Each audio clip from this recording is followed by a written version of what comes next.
Please rise and salute the flag. I pledge allegiance to the flag of the United States of America and to the republic for which it stands, one nation, under God, indivisible, with liberty and justice for all.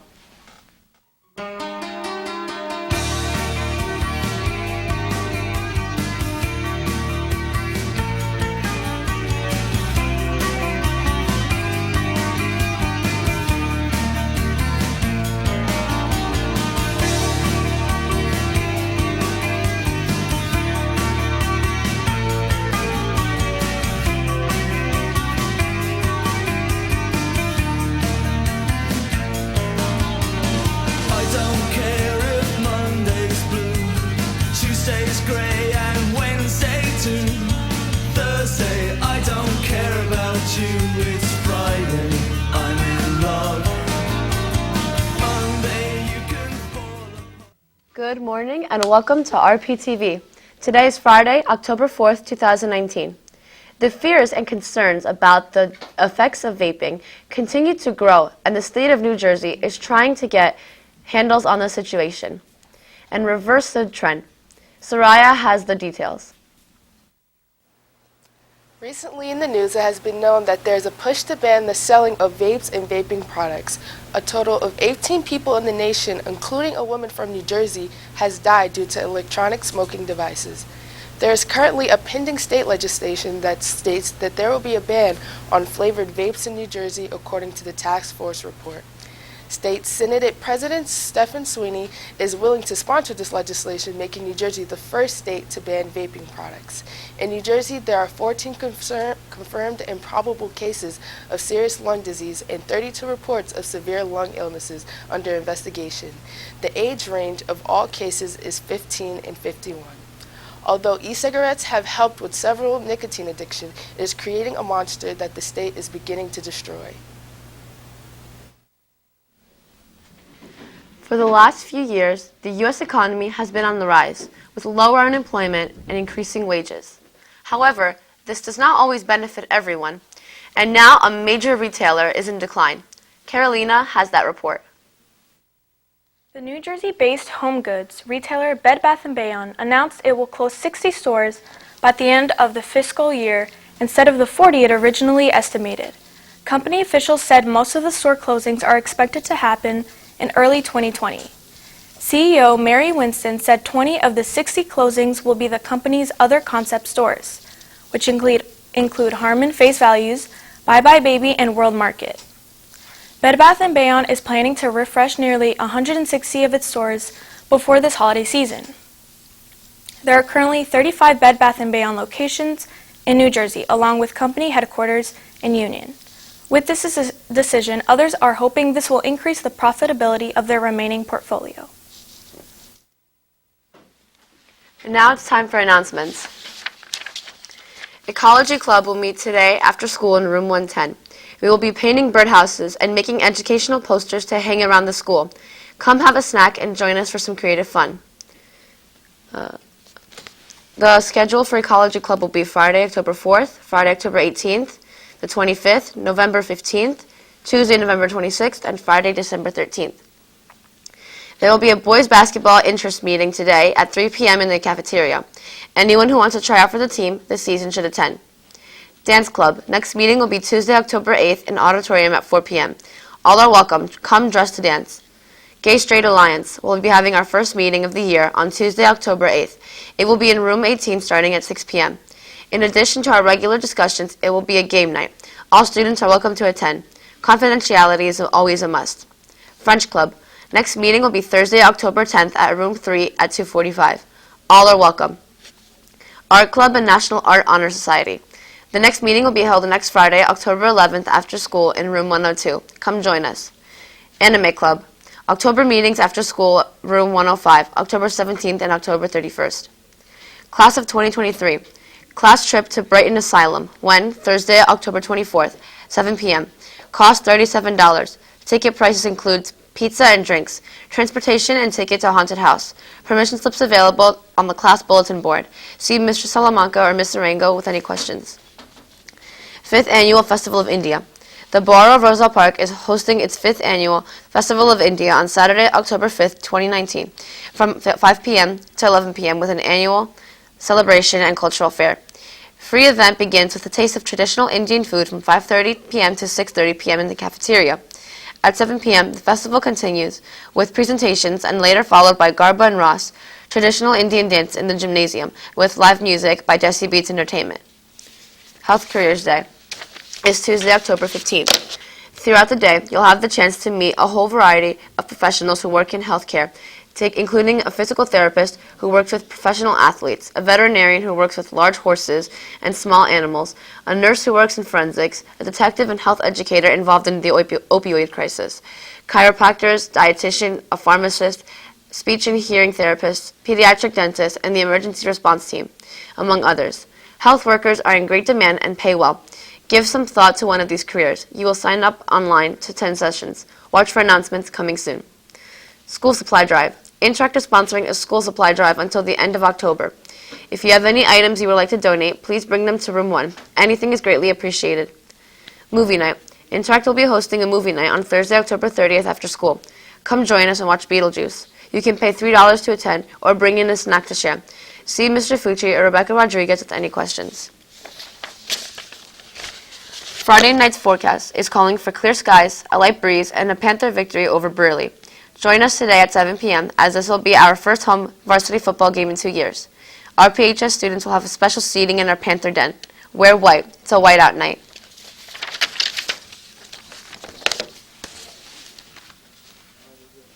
Our final story this morning concerns an upcoming event filled with fierce competition. If you are looking for excitement this weekend, then pay close attention to Soraya. The 2019 South Plainfield Marching Band Competition will be held on Sunday, October 6th from 1 p.m. to 4 p.m. Our own very talented RPHS Marching Band will be there competing in what will now be their 4th competition of the season. The gate opens at 11:30 a.m. and the 8 bands will be performing every 15 minutes with awards presented at 3:45 p.m. Tickets can be purchased at the door, $12 for adults, $10 for senior citizens, and $5 for children under 10. Our marching bands has been hard at work since June and they're performed at 3 competitions since the school year started. We all wish the band good luck for Sunday and hope that they have fun performing. Stay tuned. We will be right back.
That's it for our broadcast today. Thanks for watching RPtv. Have a great weekend and stay tuned for CNN 10.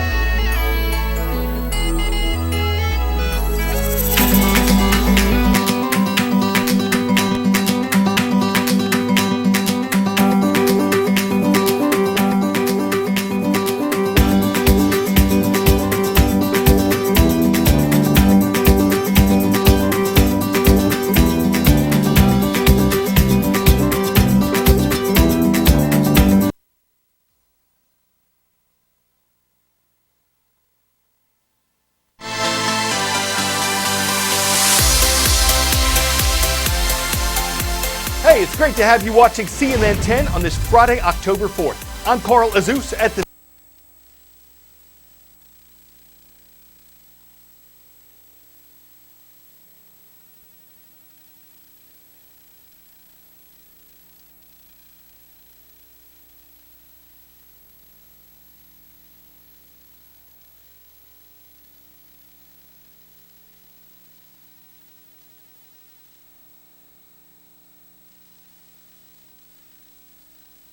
killed in 3 days of demonstrations and a human rights official strike in the nation's history.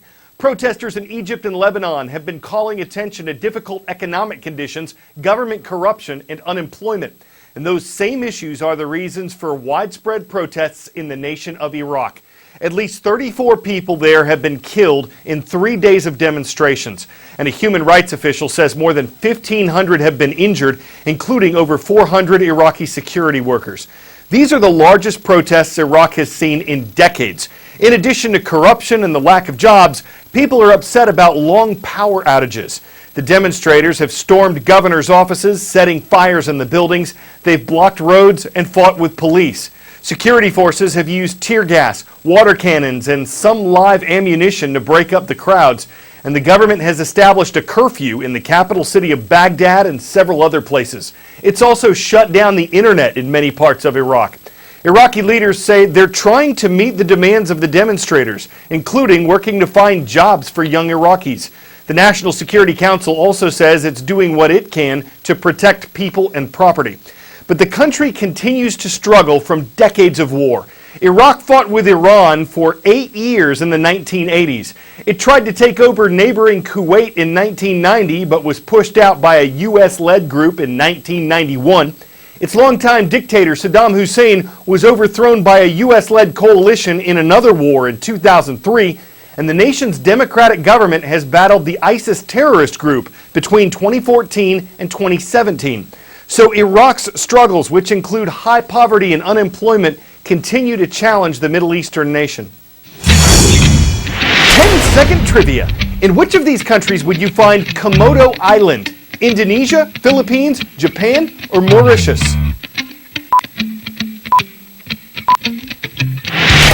Komodo Island is one of more than 13,000 islands that make up Indonesia. This spring, we reported on how Indonesia's government was planning to close Komodo Island in 2020. That report came out after several people were arrested in March and accused of smuggling Komodo dragons off the island. As many as 41 of the lizards were sold in other countries for $35,000 each. Now, the Indonesian government says it plans to keep Komodo Island open, but it'll put limits on the number of tourists who are allowed to visit. Last year, 180,000 people made that trip. We don't know what the new limit will be or how much it'll cost to go there, but the Indonesian government is trying to balance calls for more wildlife protection with concerns that banning tourism will hurt the residents who depend on it for their income. Komodo dragons are considered a vulnerable species, meaning they could become endangered unless they're protected. There are more than 1,700 of these creatures on Komodo Island, and if you plan to go there, Komodo don't feed the wildlife. While they don't often attack people, the lizards are venomous and capable of killing someone. They can become as long as 10 feet and weigh 150 pounds. A CNN hero is making headlines for her work to help heal a community in Chicago, Illinois. Inglewood is a notoriously violent neighborhood there, and on a particularly violent block, Robin Carroll, along with about 50 residents, has turned an abandoned home and its nearby lots into a peace house. Her work there started in 2013, and as it's grown over the years, so has its impact on ever-widening circles in the south side of Chicago. I grew up on this block. From the violence to the poverty, we still a community. I was worried about my children. If you're constantly living in fear, it's not living. A lot of innocent people have been shot. A lot of innocent people get killed.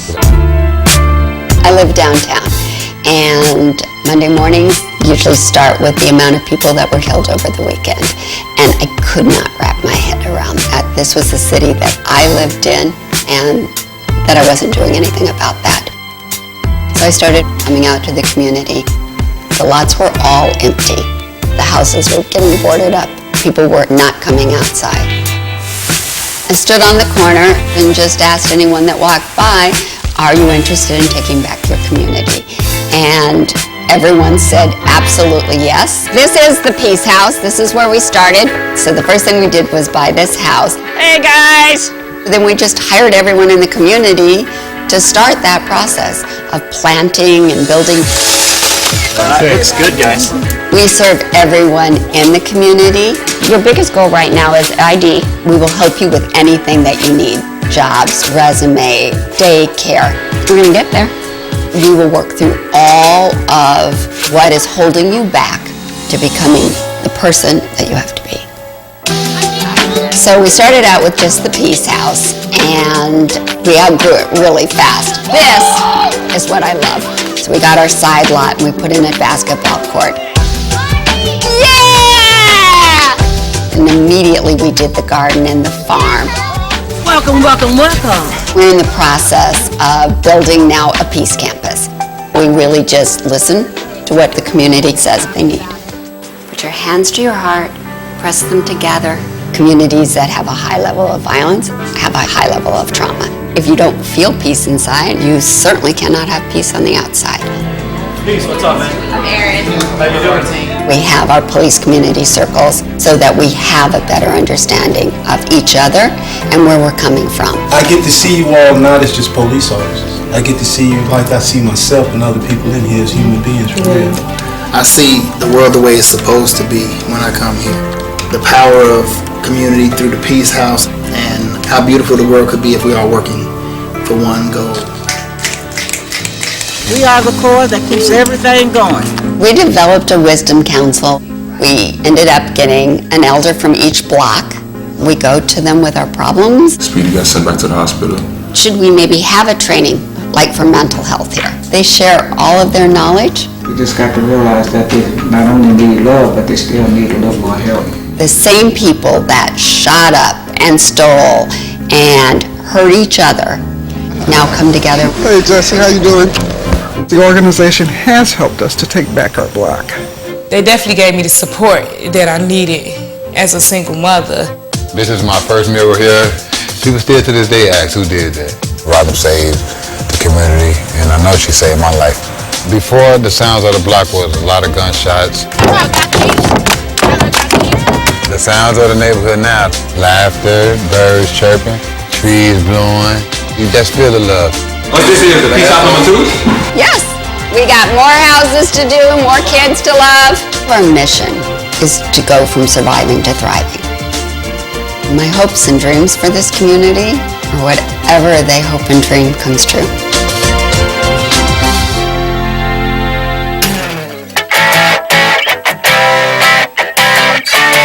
Well, this looks like a yacht of fun. It's a yacht, or at least a computer design of one. And though there aren't immediate plans to actually build this, it would be unique in that it would be the world's first super yacht powered by hydrogen.